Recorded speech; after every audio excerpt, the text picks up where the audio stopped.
Hey guys, welcome. Yeah, so a really fun integral here, and this is going to be our bonus example on the Weirstrass substitution, yeah? Okay, now, prior to this video, I already have 5 videos on the Weirstrass substitution, starting with example 0 to example 4.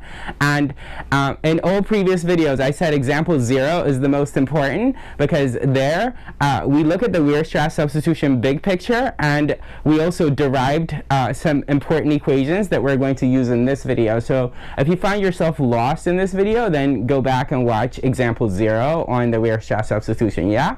Cool. All right, now, while not hard, this integral has got a lot of like details and things that we've got to do, so we've got to stay focused on task.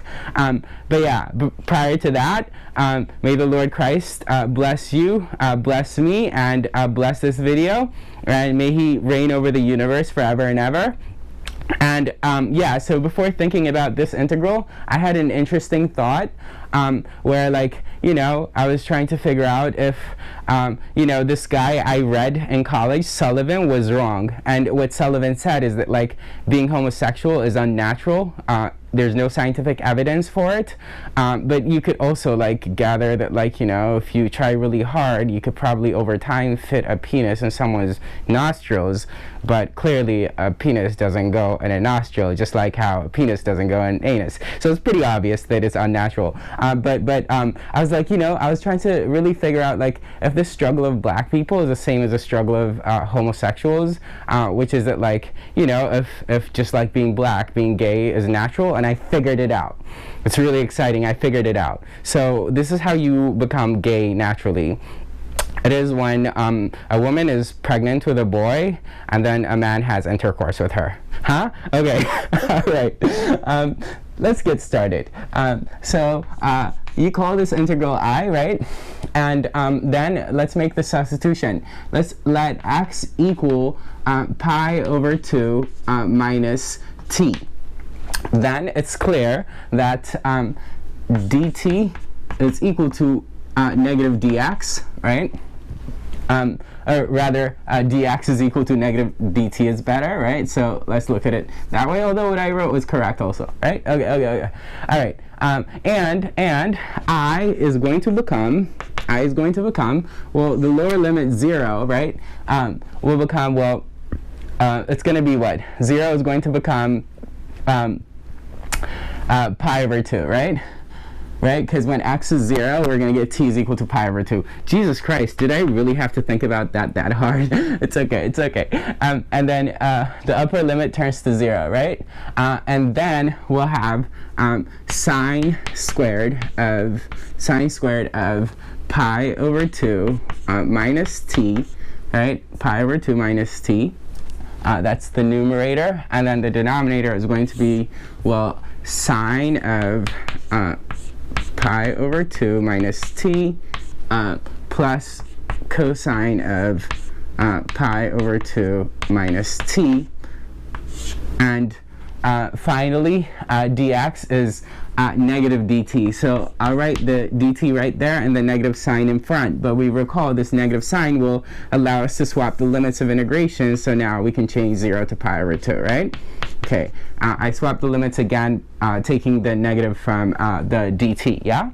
Okay, cool. Now, this should be very obvious from like trigonometry, but if you've got a right triangle, right, and this is t here, clearly this is pi over 2 minus t, and sine of pi over 2 minus t is equal to cosine of t, and vice versa, which is cosine of pi over 2 minus t is equal to sine of t, right? So we need to exploit this rule, which I believe is called complementary angle rule for like sine and cosine. I don't know, like saw.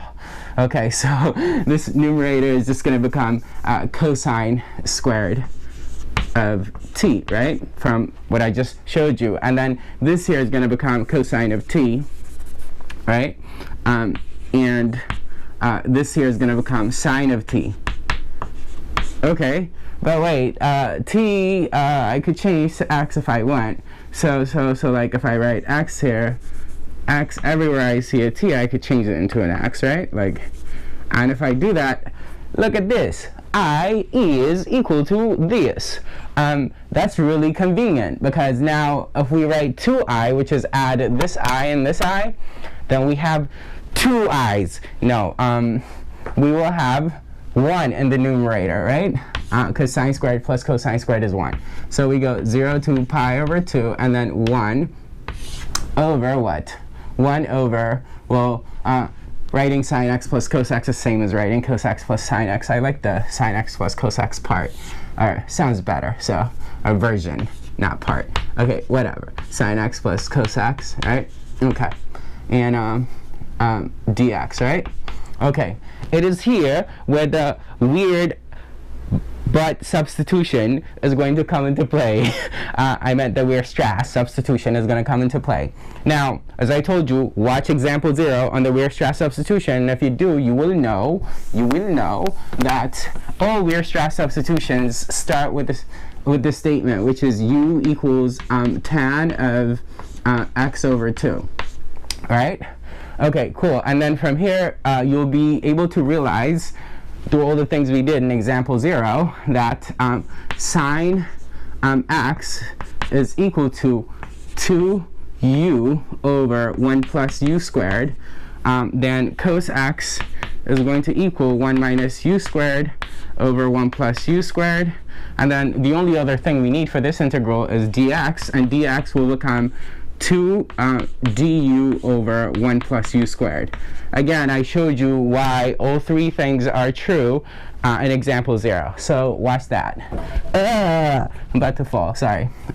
So fine. So notice that the limits are going to change also, because since u is tan of x over 2, this is tan of 0, which is 0, but this is tan of pi over 4. Because this is pi over 2. Pi over 2 divided by 2 is pi over 4. So tan of pi over 4 is 1. So we go 0 to 1.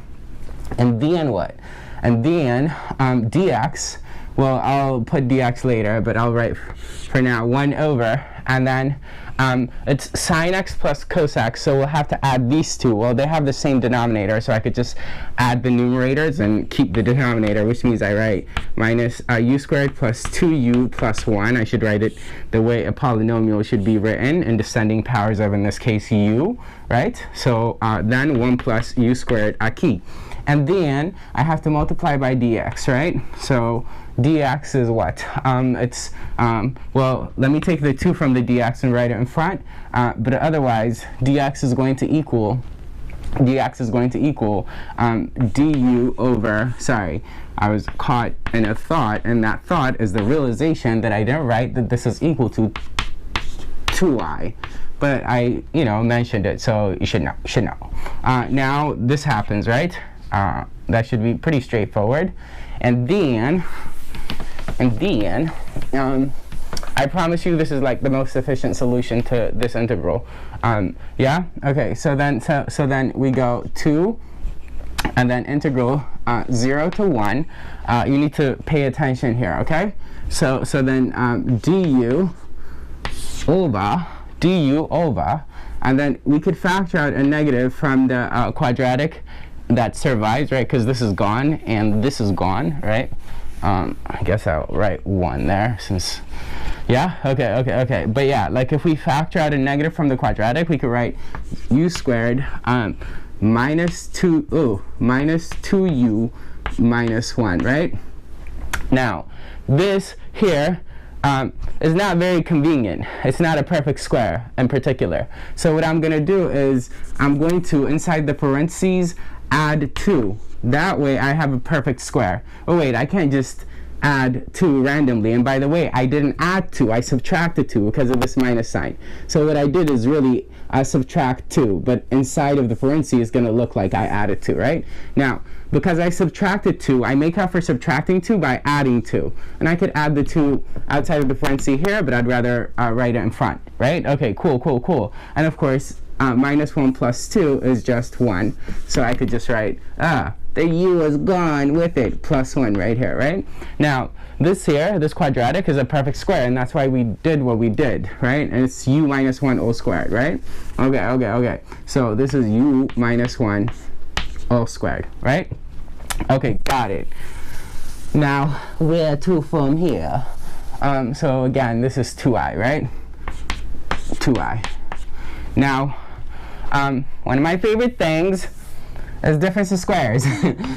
A plus b times a minus b equal to a squared minus b squared. So you see this is in that form, right? Because I could write the 2 as like root 2 squared, right? Ugh, that seems so crowded, my bad. But you get it, root 2 all squared, right? So this is a squared minus b squared. So that's a plus b, a minus b. Of course, partial fraction decomposition is going to follow, right? So first, this denominator is going to be, well, let's rewrite the whole integral showing the factoring of the denominator, which is a plus b, so root 2 plus u minus 1 times a minus b, which is root 2 minus u minus 1, right? Like that, yeah? Okay, cool. Then we go, all right, so like, you know, we have to do the partial fraction decomposition in here and the integrand.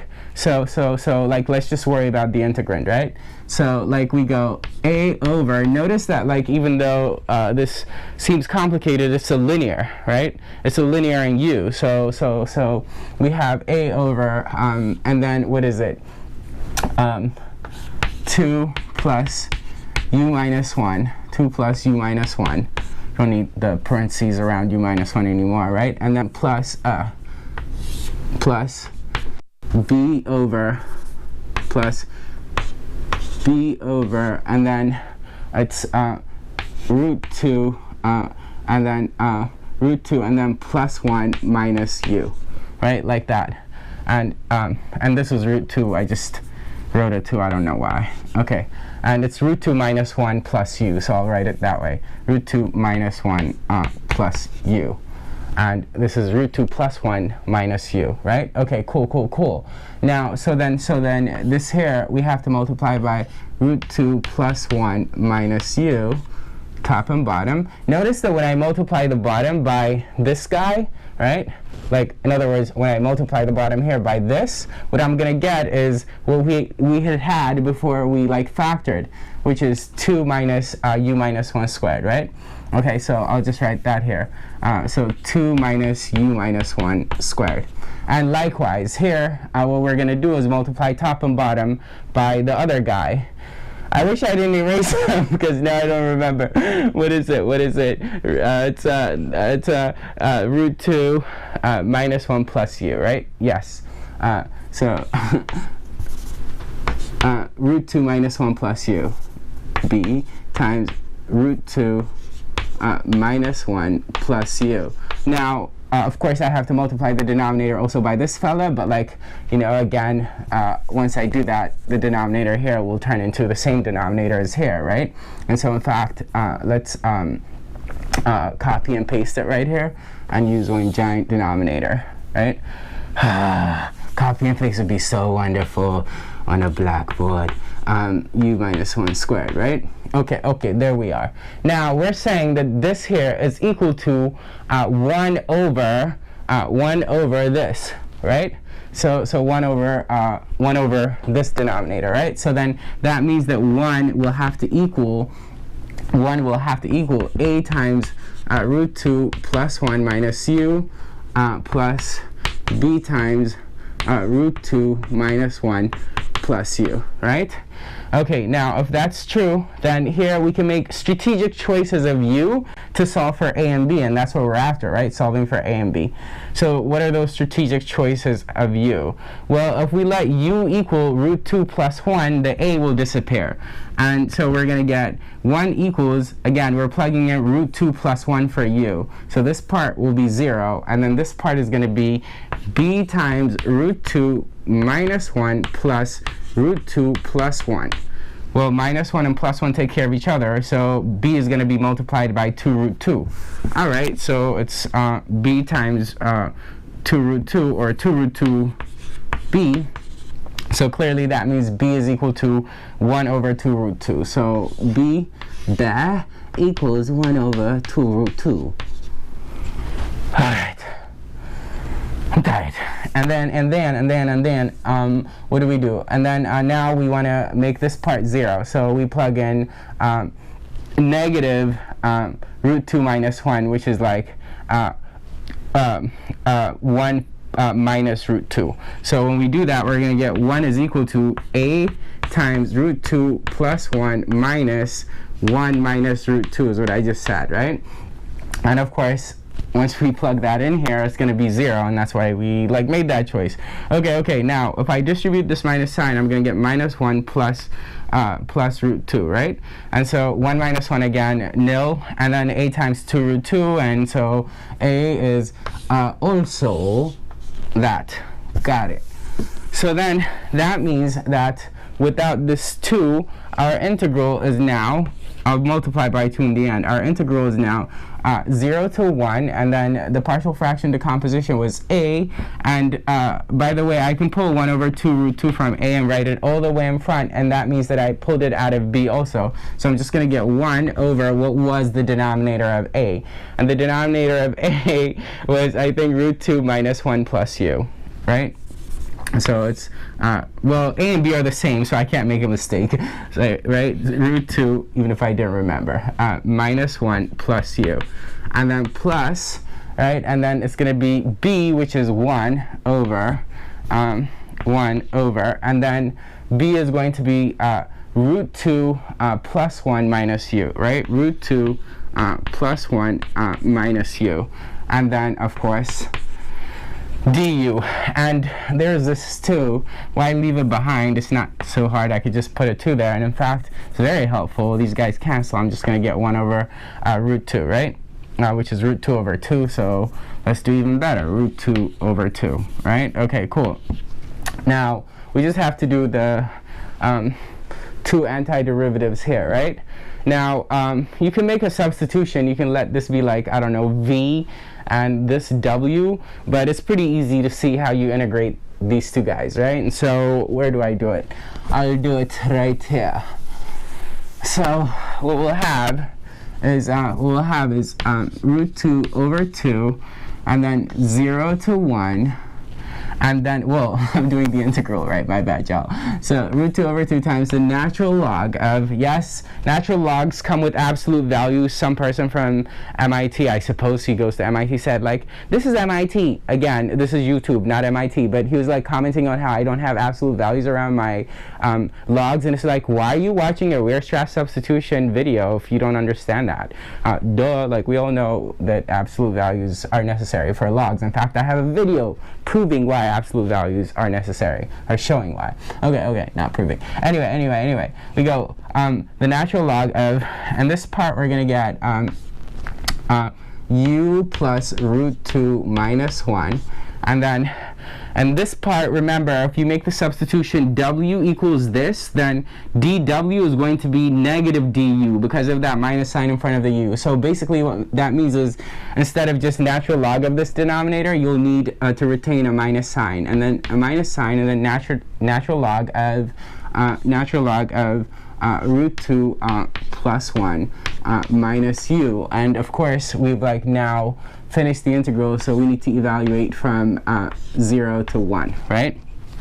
Okay, cool. Now, by the log rules, what we can do is evaluate from 0 to 1, right? And so if we plug in 1, what are we going to get? Well, we're going to get root 2 over 2 natural log of, well, when we plug in 1, we get 1 minus 1, so natural log of root 2,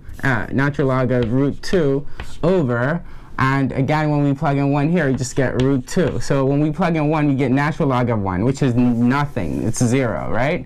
And so we get natural log of 1, which is 0, and so this 2 is gone. And then we go minus root 2 over 2, and now we plug in 0. And so that's going to give us natural log of, when we plug in 0, in the numerator we get root 2 minus 1, and then denominator root 2 plus 1, right?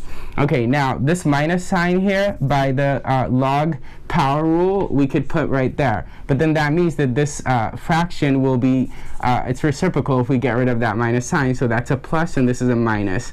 Now, all we have left to do is multiply by the conjugate of root 2 minus 1, top and bottom, and when we do, in the denominator we're going to get difference of squares, specifically 2 minus 1, that's just 1, and the numerator we're going to get, since the conjugate of this is just a plus sign there, in the numerator we're going to get root 2 plus 1 squared, and again the denominator is 1. No need to write the denominator since it's 1. Now if you expand this, you're going to get root 2 over 2 natural log of, by the binomial square, it's going to be 2 plus 2 root 2 plus 1, so I can just turn this into a 3, and plus c, right? No c by.